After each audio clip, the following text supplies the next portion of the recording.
So here we have got a question paper, and today we are going to solve some questions. And this question paper actually it was uploaded by CBSC of 22-23. Okay, ये 2000 session 2022-23 का एक practice question set है. And as I have seen that in this question paper lots of competency based questions have been asked. ठीक है, so today I'm going to discuss few questions that how will you deal or how will you tackle with this kind of competency based question. ठीक है, इसको हम कैसे tackle करेंगे.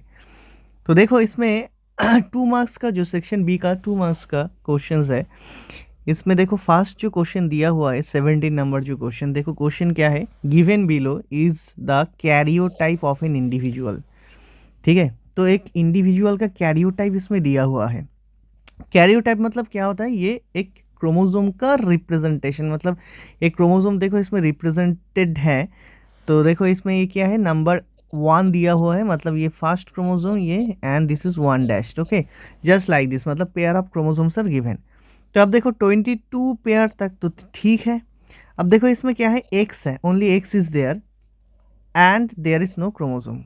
समझ में आई बात. तो एक्स है लेकिन उसके बाद कोई क्रोमोसोम नहीं है, मतलब ये कंडीशन क्या हो गया, तो ये कंडीशन कुछ ऐसा हो गया कि भाई इसमें एक्स तो है लेकिन और दूसरा कोई क्रोमोसोम नहीं है, तो मतलब ये एक्स जीरो कंडीशन.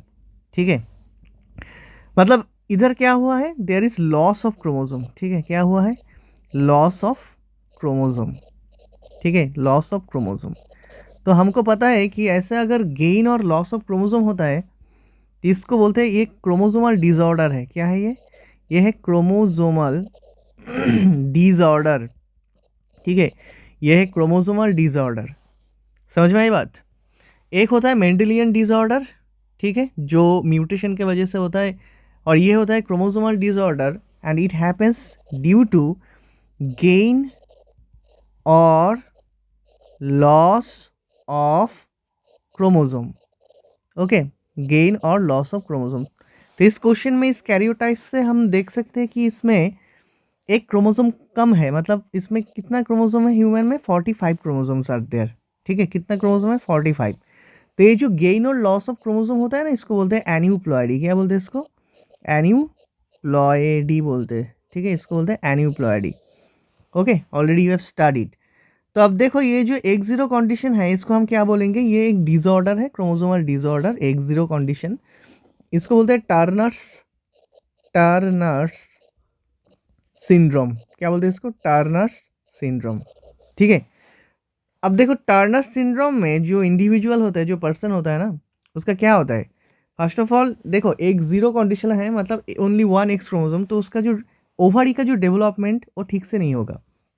ठीक है, तो क्या होगा, ये ओवरी होगा रूडिमेंटरी. क्या बोलते हैं उसको,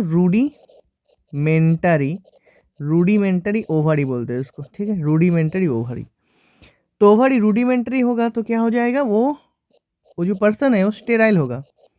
स्टेराइल मतलब फीमेल क्या होगा, वो फीमेल स्टेराइल हो गया. फीमेल में देखने को मिलता है ये टर्नर सिंड्रोम. ठीक है, तो ये फीमेल क्या हो जाएगा, स्टेराइल हो जाएगा, मतलब it can not produce ovum. ठीक है, तो बच्चे भी नहीं होगा, रिप्रोडक्शन मतलब ऐसे सेक्सुअल इंटरकोर्स ऐसा नहीं होगा उसका. ठीक है, मतलब फर्टिलाइजेशन मतलब fusion of gametes, male and female gametes. तो गैमेट ही अगर प्रोड्यूस नहीं होगा तो फर्टिलाइजेशन कैसे होगा. ठीक है, तो रूडिमेंटरी ओवरी बोलते हैं, स्टेराइल हो जाएगा. समझ में आई बात. और क्या होता है, उसका जो सेकेंडरी सेक्सुअल कैरेक्टर्स वो भी नहीं देखेगा. ओके, मतलब लैक सेकेंडरी सेक्सुअल कैरेक्टर्स. ठीक है, so it lacks secondary sexual characters. ठीक है, तो यही बोला है, what are the characteristic reproductive and physical features of such an individual. तो this individual is suffering from Turner syndrome. तो क्या होगा, रिप्रोडक्टिव के रिलेटेड तो रूडिमेंटरी ओवरी तो हो जाएगा स्टेराइल, एंड फिजिकल फीचर क्या बोलेंगे, lack of secondary sexual characters. ठीक है, what is the category of such disorders called. तो और भी एक चीज़ हम लिख सकते हैं, वो और भी एक चीज़ हम लिख सकते हैं, वो है short stature. Okay, short stature मतलब शॉर्ट होगा, इतना लंबा नहीं होगा। Okay, and lack secondary sexual characters. Now एक और क्वेश्चन इसमें पूछा गया है कि what is the category of such disorders called. तो ये क्रोमोसोमल डिसऑर्डर है, ठीक है, ऑलरेडी आई हैव टोल्ड भाई ये क्रोमोसोमल डिसऑर्डर है। And how is it caused? It is caused because of the gain और loss of chromosome during cell division, जिसको हम बोलते हैं एन्यूप्लॉयडी। ओके, तो this is how you can write the answer of this question, ठीक है। उसके बाद देखो 18 नंबर एक क्वेश्चन दिया हुआ है इसमें, इसको भी हम थोड़ा देख लेते हैं कैसे करते हैं। इसमें देखो, Nidhi performed gel electrophoresis after treating one vector with restriction enzyme and she added one mixture in OL Q and another mixture in OL R, given below is an image of the result। तो हम ये gel electrophoresis देख सकते हैं इधर, ठीक है। तो ये एक जेल है, क्या है, एक जेल। तो इस जेल में देखो क्या दिया है, PQR, this are all O L, ठीक है, ये ओएल्स दिया हुआ है इसमें। तो देखो आफ्टर जेल इलेक्ट्रोफोरेसिस देखो 300 किलो बेस पेयर का एक डीएनए का एक देखो छोटा सा एक बैंड मिला, डीएनए का बैंड, ठीक है। पी में एक ही बैंड मिला है मेरे को, ठीक है। अब देखो क्यू वाला ओएल में, इधर ओएल है, क्यू वाला ओएल में जब डीएनए को डाला गया, ठीक है, तो देखो कितना बैंड मिलेगा मेरे को, 2 बैंड मिला इधर, ठीक है। और आर जब when it is put in R O L में जब डाला गया तो देखो 1 2 3 4 4 ऐसा बैंड मिल रहा है। तो एक बैंड का मतलब होता है एक डीएनए मतलब, ठीक है। 2 बैंड मतलब क्या होता है, इसमें डीएनए का कुछ फ्रैगमेंट्स हो सकते हैं। देखो हम उसको कैसे सॉल्व करें, देखो पहले क्या बोला है, क्वेश्चन पूछा है what can be concluded about the mixture loaded in wells P and Q, ठीक है। What can be concluded about the mixtures loaded in wells P and Q. देखो पी में कितना बैंड मिला है, एक ही बैंड मिला है, ठीक है। तो देखो हम इसको कैसे कर सकते हैं, देखो सपोज ये डीएनए है, ठीक है, ये डीएनए है, क्लियर। नाउ अब इस डीएनए को किससे काटा गया है, बोला है रेस्ट्रिक्शन एंडोन्यूक्लियस से, रेस्ट्रिक्शन एंजाइम से, ठीक है। अब देखो अगर डीएनए को हम, डीएनए में क्या होता है, रेस्ट्रिक्शन एंडोन्यूक्लियस के लिए पर्टिकुलर क्या होता है, रेस्ट्रिक्शन साइट्स होता है। सपोज इधर एक रेस्ट्रिक्शन एंडोन्यूक्लियस का साइट है, ठीक है, रेस्ट्रिक्शन साइट। तो ये जो रेस्ट्रिक्शन साइट है ना, इस रेस्ट्रिक्शन साइट में ही क्या होगा, रेस्ट्रिक्शन एंडोन्यूक्लियस काट करेगा, डीएनए को क्या करेगा, काट करेगा। ओके, ठीक है। तो रेस्ट्रिक्शन साइट में अगर restriction endonuclease, suppose there is only one restriction site for this particular restriction endonuclease. We have already studied about the restriction endonuclease, that it cuts at the palindromic sequence and particular restriction endonuclease that has its particular cutting site or recognition site, ठीक है, ये हम लोगों को मालूम है।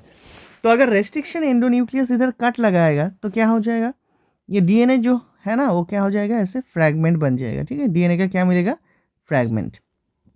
तो एक ही साइट है, अगर साइट एक ही है तो क्या कितना फ्रैगमेंट मिलेगा, 2 फ्रैगमेंट मिलेगा। समझ में आई बात, 2 फ्रैगमेंट मिलेगा।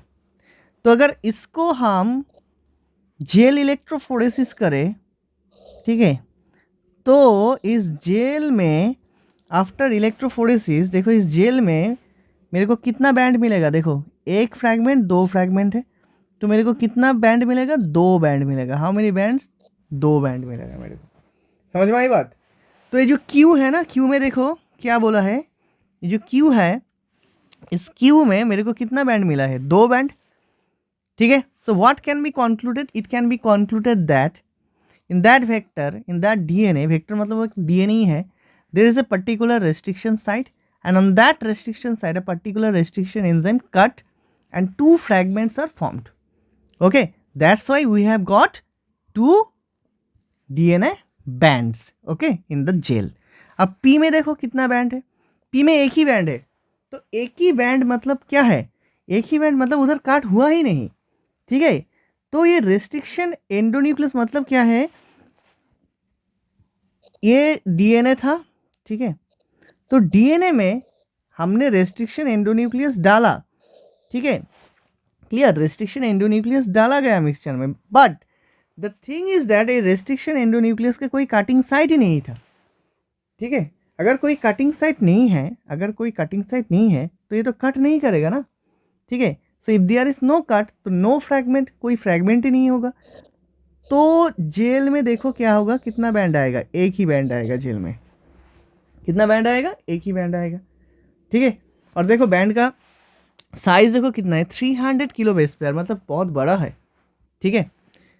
अब देखो what is likely reason that fragments in wells Q and R different, what is the likely reason that the fragments in Q and R different. देखो क्यू में क्या होता है, ये फ्रैगमेंट मिला, ये 2 फ्रैगमेंट, और आर में 4 फ्रैगमेंट मिला। आर में 4 फ्रैगमेंट क्यों मिल सकते हैं, देखो ऐसा हो सकता है कि भाई ये डीएनए है, ठीक है, क्लियर। आर में 4 फ्रैगमेंट्स क्यों हो सकता है, तो रीजन इज दैट अगर ये डीएनए है और इस डीएनए में क्या है, इधर रेस्ट्रिक्शन साइट है, इधर भी रेस्ट्रिक्शन साइट है, इधर भी रेस्ट्रिक्शन साइट है, ठीक है। तो अगर काट हुआ तो इधर काट होगा, इधर भी काट होगा, इधर भी काट होगा, मतलब इसमें क्या है, 4 नंबर, मतलब आर में जो फ्रैगमेंट्स मिला है, क्यों फ्रैगमेंट्स मिला है, because DNA having multiple restriction